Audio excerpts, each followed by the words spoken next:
Thank you for tuning in to Uncommon Women, a podcast that provides a platform for women of all walks of life to share their upbringings, life lessons learned, experiences, and journeys to come. Uncommon Women speaks on topics that can relate to all women. We share, we listen, we laugh, we cry, and we empower each other to be the best uncommon woman that they can be. Ultimately, we are cultivating a global movement of women supporting women. Women supporting entrepreneurship, relationships, self-love, and so much more. We inspire each other to make an impact on this world for the better. Be sure to like, share, and subscribe to Uncommon Women. Now, finally, grab a seat, get comfortable, and hear from your wonderful hosts, Shanira and Jenny Lee.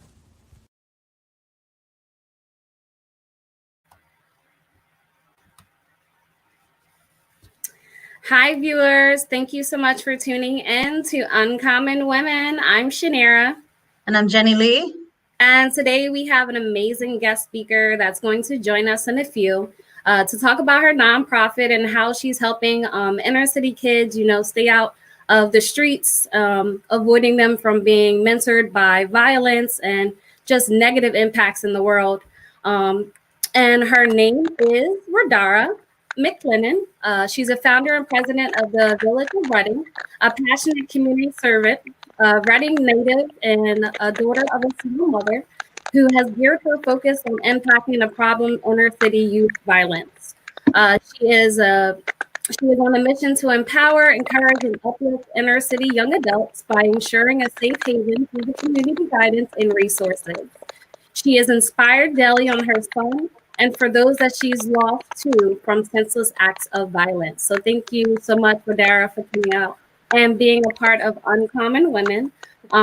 Before we get into your nonprofit, is there anything that you would like to share about yourself? Well, first of all, thank you, ladies, for having me as a guest. I feel really honored to be here tonight with you all. And just a little about me, I have nothing fascinating, no fascinating story, not anything that I would necessarily consider to be successful.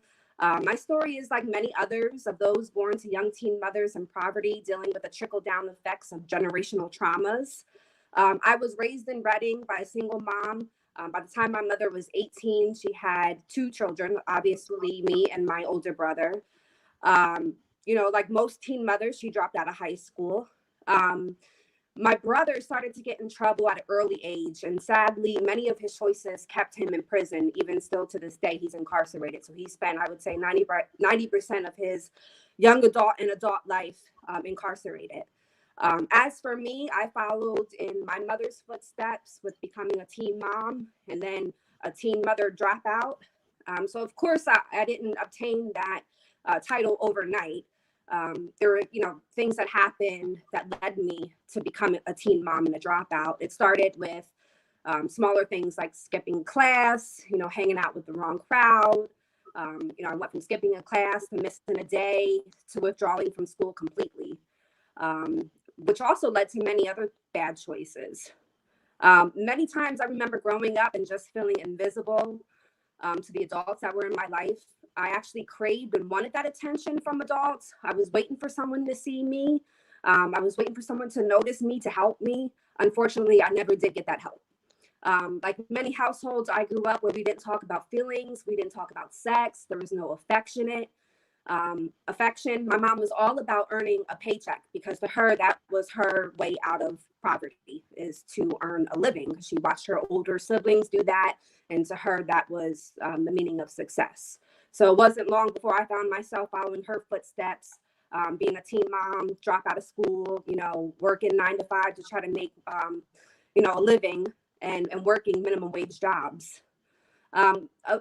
Fortunately for me, along my journey, I did have the privilege to meet successful people who reintroduced me to the power of education and also politics. Like I always knew I wanted to help people. I thought maybe I wanted to be a social worker. That didn't quite work out for me. And again, I always knew I had that passion to help people. So I took these experiences, my experiences, traumas, and I was determined to reach the younger part of me that was neglected and needed nurturing. So Just getting back to where I am today in my adulthood, I think of my brother at that time when he showed signs of getting into trouble early. He needed therapy and community outreach, but instead, he found himself behind bars at an early age. He would get out of prison, and like many others, he would commit a crime and go back to jail. In the state of Pennsylvania, 53% of prisoners that are released are arrested within 3 years because they commit a crime. And that's just, statistics. Pregnancy is the number one reason why young girls drop out of high school. So it was maybe about 10 years or so ago. I don't know if you guys recall, if you were in Reading at that time, we had a 15-year-old. His name was Willie, where he was beaten and shot for his sneakers. Yes. And there was 4 other teens that were involved in his murder. I had a friend that came to me and she was like, I have this idea of how we can help teens, from going down the wrong path. So shout out to my friend Jenna. She came to me and we came up with this concept of the Phoenix Project. And we were going, we were on the same kind of mission as the village today. We were looking to inspire the youth and reduce the gun violence or violence in general. Unfortunately, that did become a stepping stone for us, and it taught us a lot, but we didn't get too far as living out the Phoenix Project and all that we had in mind. Years later, I would join Moms Demand Action, which is an organization that is committed to reducing gun violence, and they work a lot with state laws, keeping guns out of the wrong hands and things like that. Although that was really meaningful, and Moms Demand Action has, done a lot of work and a lot of good things, I just didn't see how that was influencing communities like mine or communities like ours. They again, Moms Demand Action, they started off with gun violence in schools when there was mass shootings in schools, and that's how their group formulated. So I just didn't see the connection between inner city and Moms Demand Action, and I started doing research. And research shows that community-based services and effective programs prevents crime. We know like boredom can increase the likelihood to experiment with drugs. Teens who are involved with after-school programs, we know, are less likely to skip school and stay in school, reduce violence. So that's what brings me here today. And basically, I'm on a mission to create a sophisticated cafe drop-in center for teens to come where they can have a safe haven to come hang out, engage with like-minded peers, just a place where they can feel a sense of security and safety. And also we want to implement resources for them to help them complete their goals or achieve their goals, whatever that may be, whether it's getting through high school, whether it's obtaining a driver's license, whether it's learning how to cook, find a job. We want to be that center where they come and rely on us for help to get them to their next level of life. Because I think about it, if I had someone that seen me at my 16-year-old self and seen the road of destruction that I was going down and stopped me and introduced me to the things that I know today, better chances I had for a more successful and meaningful life. And that's what, we want to give back to the teens in our neighborhoods. That's awesome. That's awesome. So do you believe that incident that happened in the high school inspired you to help children? Oh, yeah, for sure. I think, I lost so many friends and family to gun violence, and just, you don't have to necessarily, I'm a very emotional and sensitive person. So for me, I don't necessarily have to know someone. Just hearing a story, when you read, turn on the news and you see that another young man, I don't know, recently we've been having a lot of shootings involving the youth in the city and things like that. And so, of course, just hearing those things and knowing what I needed and what I lacked as a teen, and knowing that these, being a mentor or having this resource could help reduce violence.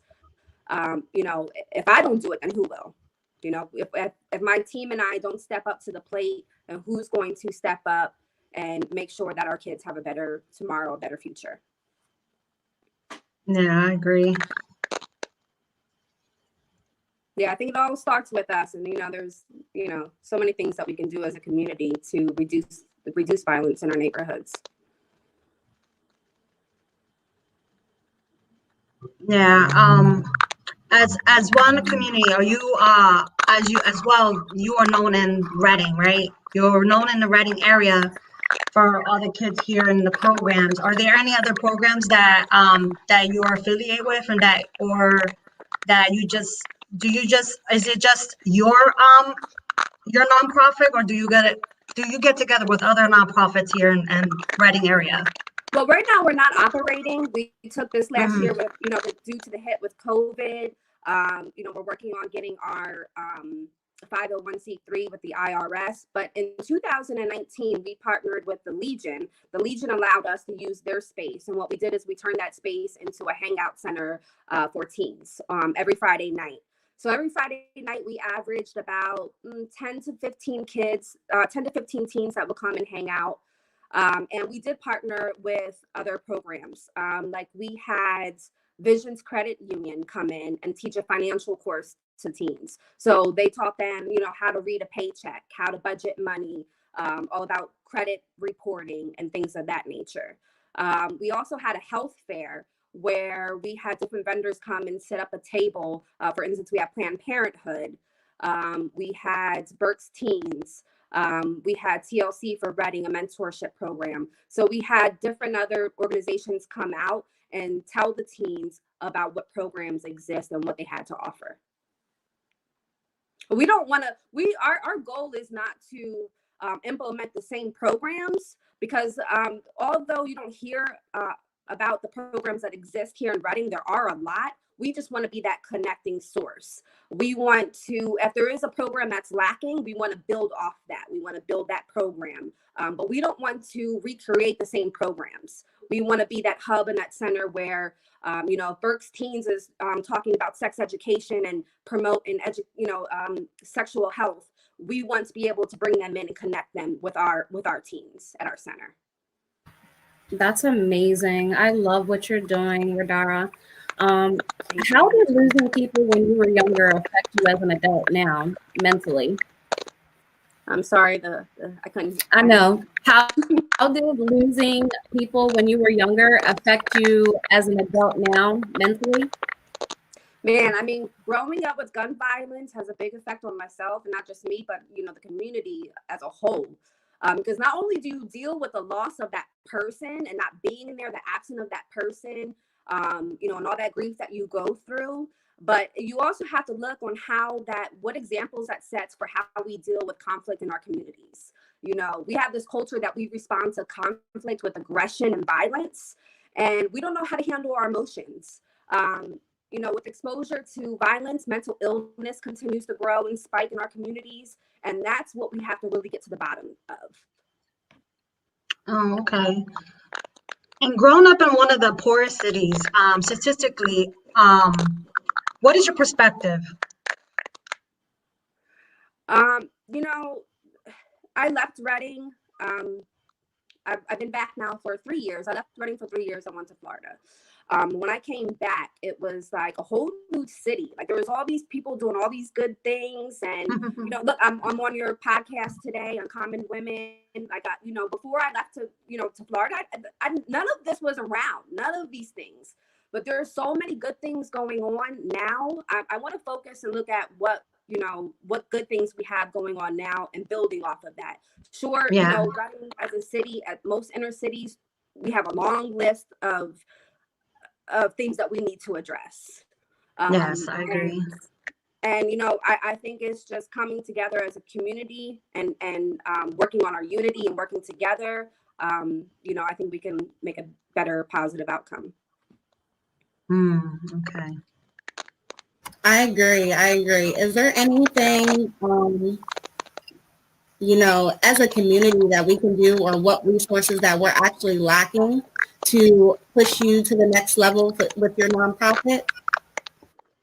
Well, I'm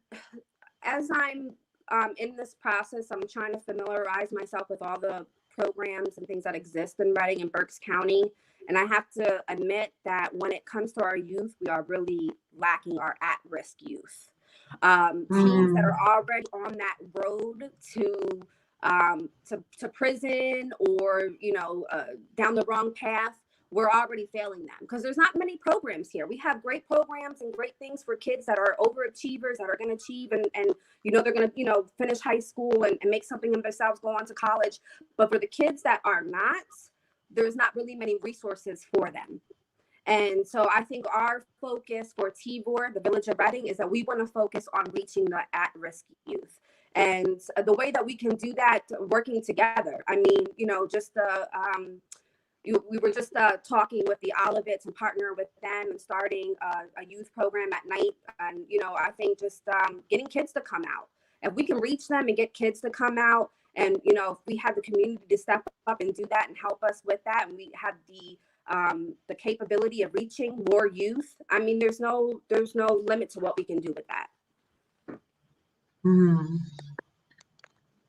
Also, what is your goal to gain or achieve in your foundation this year?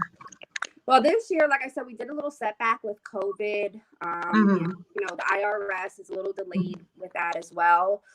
So right now, we're just kind of like laying out our foundation on who we are, what our goals are. Of course, our number one goal right now is trying to find a permanent space. We have some things in the work for temporary spaces that we may utilize while we're working on our end goal to find our permanent space, but just fundraising and really just getting the foundation down of who we are. Okay. That's awesome. That's awesome. Well, once we get through this whole thing with COVID, we are definitely down in regards to helping. Is there anything as a community or parents that we can do in regards to keeping the kids off the street or just educating them, to avoid them being incarcerated or just being overall mentored by the violence itself? Right. Thank you. Yeah. Do you have any suggestions or any tips that you've noticed for any of the parents that has brought their children into any of the activities you've done in the past that we can do at home before bringing them to your nonprofit, or something that we can actually start teaching our kids at home? Like most parents, I'm learning as we go along too. I was fortunate enough to have a village that always supported me in motherhood. So I would just encourage everyone to don't hesitate to reach out and ask for help. Parenting is hard. Today kids are so much more mature than we are. They have electronics and the web all at their fingertips. They're exposed to more things than what we were in our childhood. And so therefore it could be good and bad influences. So I would just say to parents, if you need someone, you need some help, you need someone to talk to, don't hesitate to reach out to a family member, your neighbor. The Village of Reading, our inbox is always open. You're more than welcome to reach out to us and ask us if there's any resources that we can connect you to help you with. We'll definitely try our best to do that. That's awesome. Okay. Thank you so much for what you are doing. Yes, I wanted to say that because me being as an inner city kid myself, is there anything else you'd like to share or express? I just want to add, that combating violence in our communities, it's going to take each and every one of us. We need to actively support one another, even with our differences, for the sake of our children and our community. I just want to urge everyone to contribute. Some of the smallest efforts are the most meaningful. So even if you think it's something little and, isn't going to mean much, even if you just see, a teen walking down the street that looks lost, sparking a conversation, those are the little meaningful things that can impact, our teens. So I would just encourage everyone to try to do something little. Okay. Can you give us your business and your website? Well, the Village of Reading does not have a website at the moment. We're in progress. But if you go, we do have a Facebook page that's up. We are under Facebook as the Village in Reading. You can follow us there and keep up to date with everything that we got going on there. Okay, awesome.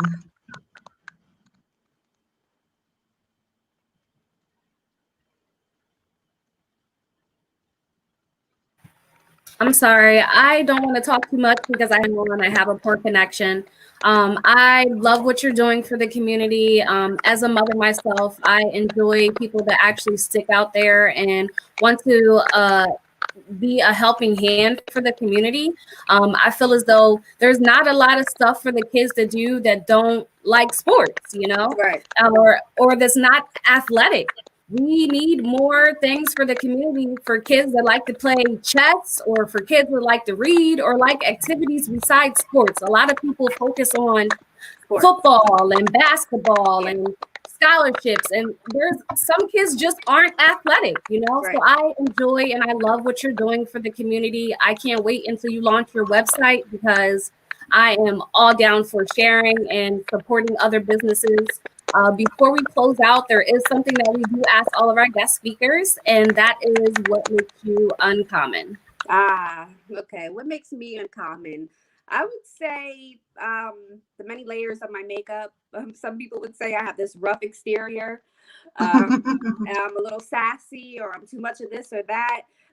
But what lays in beneath all of that is I'm super sensitive. I have a big heart, and at the end of the day, nothing gives me more joy than giving back to my community. Yes. Yes, I really appreciate what you do because I grew up in the city of Reading. Like I said earlier, I really thank you from the bottom of my heart because you don't see too many people are always they just talk so much and they just complain about the city, but no one really is doing anything. Right. And then I remember hanging out at the YMCA, and back then when I was young, we had places to go to. They don't have that now for the youth. Right. So now you see why so much of the youth now, so much is happening. Every time you turn on the TV, there's a young kid or a teenager dying. And that breaks my heart because I'm like, wow, when I was growing up, I mean, we had a lot of that, but it wasn't as much as it is now, Right. because they don't have no places to go. There's mothers that I worked as an after school program. I worked an after school program through 3rd and Spruce, through City of Reading, 11th and Pike. And I know I've seen them kids. And I used to be working even in the summertime as a playground leader, and the kids don't have any of that. Like the programs now, they lack so much of it that, they have no places to go. Parents are working.